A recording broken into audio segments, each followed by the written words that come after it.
Mengawali informasi yang pertama, Saudara, ribuan warga Tanjung Enim memenuhi Jalan Pasar Tanjung Enim untuk menyambut kedatangan Presiden Joko Widodo.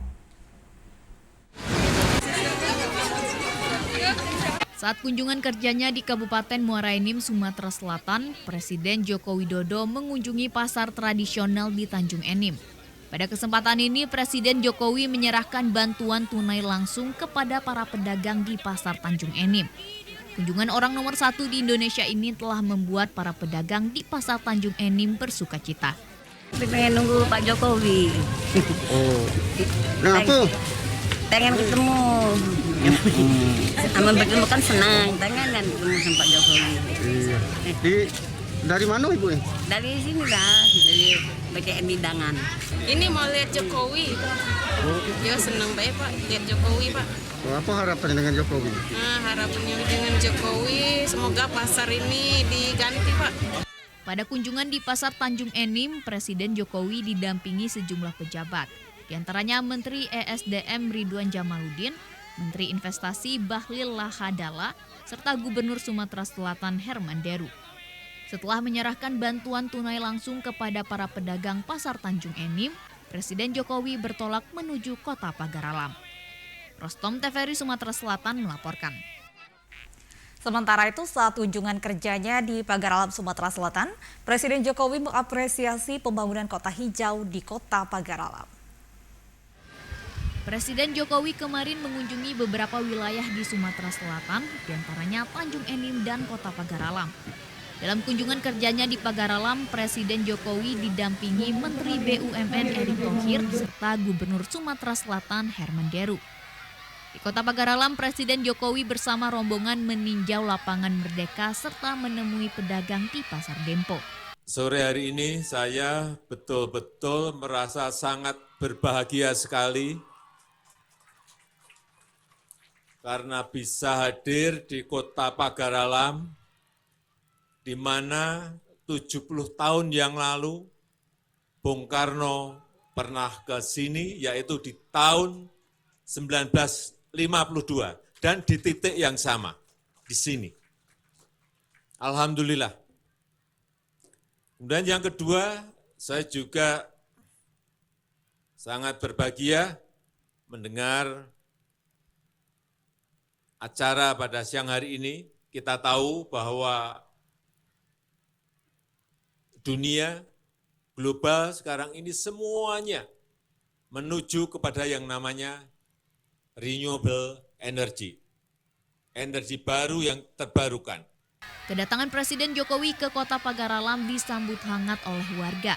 Karena setelah 70 tahun, kota Pagaralam kembali didatangi oleh orang nomor 1 di Indonesia. Sebelumnya Presiden Republik Indonesia yang pernah berkunjung ke kota Pagaralam adalah Presiden Soekarno di tahun 1952. Tommy Tobari, TVRI Sumatera Selatan melaporkan. Saudara, Indonesia mendapatkan investasi perusahaan asal Amerika untuk pembangunan proyek hilirisasi batu bara menjadi dimethyl ether di kawasan industri Tanjung Enim dengan nilai sebanyak 15 miliar USD dengan realisasi 33 triliun rupiah. Proyek hilirisasi batubara menjadi dimethyl ether DME di Kabupaten Muara Enim yang baru diresmikan oleh Presiden Joko Widodo merupakan investasi terbesar kedua setelah Freeport yang diberikan oleh Amerika Serikat pada tahun ini. Menteri Investasi yang juga Kepala Badan Koordinasi Penanaman Modal Bahlil Lahadalia mengatakan akan melibatkan 2 perusahaan BUMN dan Air Product sebagai konsultan pembangunan konstruksi hilirisasi batubara menjadi bahan bakar gas dimethyl ether. Bapak Presiden yang kami hormati juga, kami menyampaikan bahwa realisasi investasi ini sebesar 33 triliun, Pak. Waktunya seharusnya 36 bulan, tapi kami rapat dengan Air Product, kami minta 30 bulan, Pak. Dan investasi ini full dari Amerika, Pak. Bukan dari Korea, bukan dari Jepang, bukan juga dari China. Jadi sekaligus penyampaian bahwa tidak benar kalau ada pemahaman negara ini hanya fokus investasi satu negara. Ini buktinya kita membuat perimbangan Ini Amerika investasinya cukup gede Pak. Ini investasi kedua setelah Freeport yang terbesar untuk tahun ini Pak. Dengan target 30 bulan, proses konstruksi dimulai dari perusahaan Air Product dan selanjutnya Pertamina di tahapan hilirisasi lalu kemudian dikelola oleh PT Bukit Asam untuk produksi. Adi Gunawan, TVRI Sumsel melaporkan. Pemerintah bersama DPRD Kota Palembang mengesahkan Raperda Prasarana, Sarana dan Utilitas PSU yang dilaporkan oleh Panitia Khusus 4 dan 5 DPRD Kota Palembang. BUMN BUMD Kota Palembang.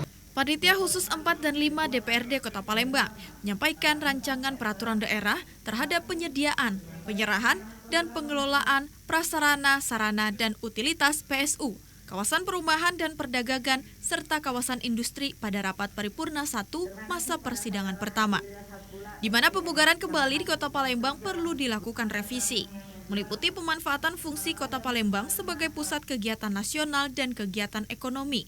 Rancangan peraturan tersebut saat ini sudah disahkan oleh pemerintah dan DPRD Kota Palembang.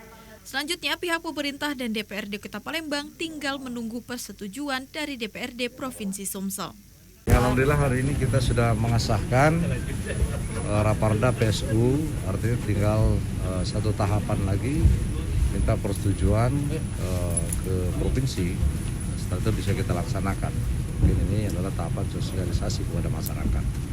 Kemudian ada satu Raperda RTW secara substansi kita sudah ada kesepakatan di DPR, dan karena ini adalah perda tata ruang yang setelah dibahas substansinya oleh DPRD bersama pemerintah, ini akan kita bawa ke Kementerian ATR. Ya. Sementara itu ada 7 perda baru yang disampaikan oleh Bapemperda DPRD Kota Palembang. Salah satunya peraturan mengenai reklam dan PBB. Ada berkaitan dengan 7 usulan perda baru. Itu memang ada yang tahun 2021 belum kita laksanakan sehubungan dari NA belum lengkap, draft juga belum lengkap, dan kondisi pandemi pada saat itu sehingga tertunda. Nah, baru dimasukkan lagi lewat waktu, terpaksa dimasukkan lagi usulan itu. Mau diteruskan atau tidak, ternyata dimasukkan. Saya kira begitu. Pemerintah dan DPRD Kota Palembang berharap Raperda ini bisa diimplementasikan dengan baik dan bermanfaat untuk masyarakat Kota Palembang. Syarifah, TVRI Sumsel melaporkan. Beralih ke informasi lain, Saudara Bupati Banyuasin Askolani serahkan hewan ternak sapi, ayam, dan bibit sawit kepada kelompok tani untuk wilayah Kabupaten Banyuasin. Penyerahan bantuan secara simbolik ini berlangsung di tempat kelompok tani sejahtera Desa Sukajadi, Kecamatan Talang Kelapa, Kabupaten Banyuasin. Bupati Banyuasin Askolani mengatakan jumlah bantuan hewan ternak sapi dan kambing yang diserahkan sebanyak 1.494 ekor, 249 sapi dan 75 kambing dari APBD dan dana pokok-pokok pikiran atau POKIR anggota DPRD Banyuasin. Pemkab Banyuasin sendiri membagikan 530 sapi, sementara sisanya akan diberikan dari Kementerian RI pada bulan Februari mendatang dan difokuskan untuk Kecamatan Air Kumbang saja. Acara seremoni penyerahan secara simbolis program Petani Bangkit dan gerakan Gemar Tugas. Salah satunya hari ini kita menyerahkan 144 bibit ternak sapi yang kita berikan kepada kelompok-kelompok peternakan yang ada di Banyuasin, dan ada lebih kurang 18.800 kita menyerahkan bibit ayam unggas yang ada di Kabupaten Banyuasin, dan ada lebih kurang 75 ternak kambing, dan juga ada bibit kelapa sawit dalam polybag. Sementara itu, Kepala Dinas Perkebunan dan Peternakan Banyuasin Edil Fitriadi menambahkan, bantuan ini merupakan salah satu dari 7 program dalam Petani Bangkit, meliputi 1 kakak 1 sapi. Gerakan memelihara ternak unggas serta bibit rawit polybag dan pembangunan embung pertanian. Semoga Pak Bupati tetap selalu sehat dalam memimpin Banyuasin. Pihak Dinas Perkebunan dan Peternakan Banyuasin juga sudah menyerahkan bantuan dari APBD Banyuasin tahun 2021, yakni sapi 144 ekor, bibit ayam 2.100 ekor, 7.200 ekor pokir, dan bibit sawit unggul polybag 1.904 batang, serta pembangunan embung 2 unit. Dari Kabupaten Banyuasin, Tim Liputan TVRI Sumsel melaporkan. Seluruh jenis denda pajak di tahun 2022 akan dihapuskan. Informasi selengkapnya setelah jeda yang satu ini.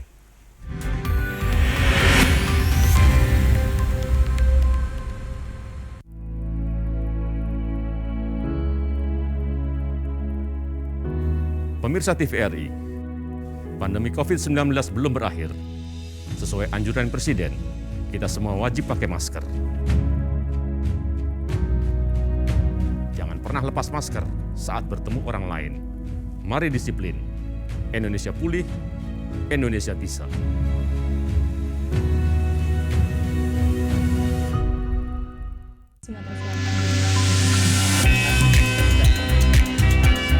Mengkaji ajaran-ajaran Islam bersama ustadz dan ustazah ternama. Menelaah makna, menguatkan iman dan tauhid sebagai tuntunan kehidupan. Saksikan dakwah TVRI dan dakwah keliling setiap hari Jumat pukul 17 waktu Indonesia Barat. Hanya di TVRI Sumatera Selatan.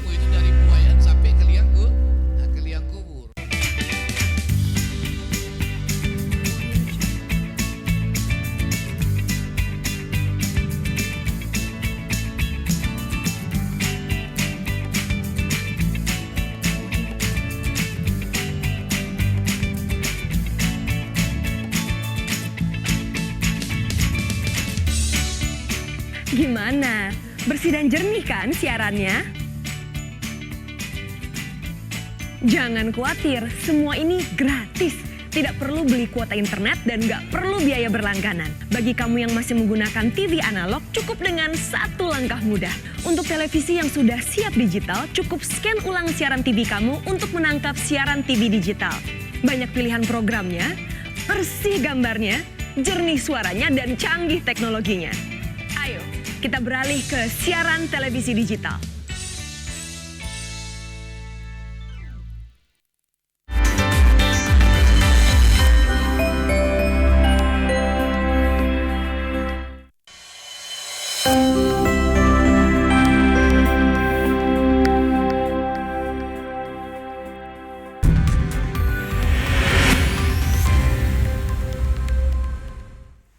Terima kasih Anda masih bersama kami di Sumatera Selatan hari ini dan kita ikuti informasi selanjutnya. Pemerintah Kota Palembang akan menghapuskan seluruh denda jenis pajak di awal tahun 2022 bagi seluruh wajib pajak.